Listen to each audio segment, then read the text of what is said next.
Chaque propriété de l'eau est unique et trouve difficilement une explication dans le cadre classique et traditionnaliste des lois physiques. Les sciences n'ont toujours pas trouvé réponse à certaines questions. Pourquoi l'eau est-elle la seule substance sur Terre qui peut se présenter en 3 états, liquide, gazeux et solide? Pourquoi la tension de la surface de l'eau est-elle la plus élevée parmi tous les liquides? Pourquoi l'eau est-elle le dissolvant le plus puissant au monde et comment?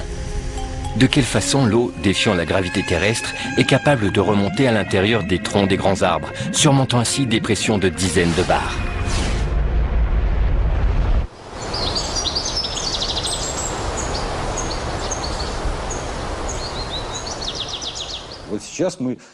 La communauté scientifique a fait un pas géant en admettant qu'elle ne savait pratiquement rien sur l'eau. C'est un progrès important, dans la mesure où cette prise de conscience a fait place à l'envie d'en savoir plus. Asie du Sud-Est, 1956.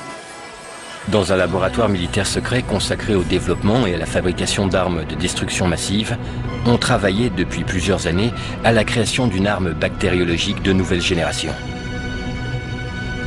Lors d'une réunion ultra secrète, les discussions des scientifiques tournaient autour des futures caractéristiques de cette arme. Soudain, la réunion dut être interrompue.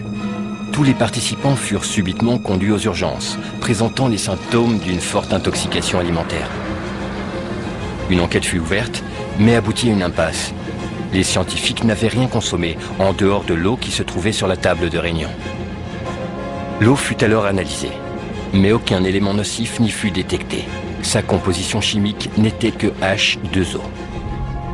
Dans le rapport, les médecins déclarèrent donc que la cause de l'intoxication était due à de l'eau ordinaire.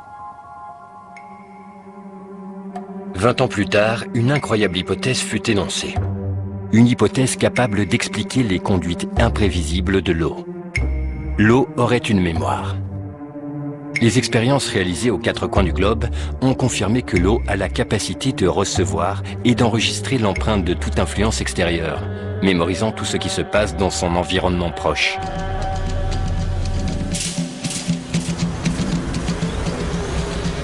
Toute substance qui entre en contact avec l'eau y laisse donc une trace. Nos ancêtres ne l'avaient-ils pas deviné quand ils transformaient l'eau ordinaire en eau curative en utilisant des récipients en argent? À ce jour, l'eau structurée ou dynamique est le meilleur antibiotique qui soit, à tel point que l'armée américaine a utilisé cette eau en Irak et en Afghanistan.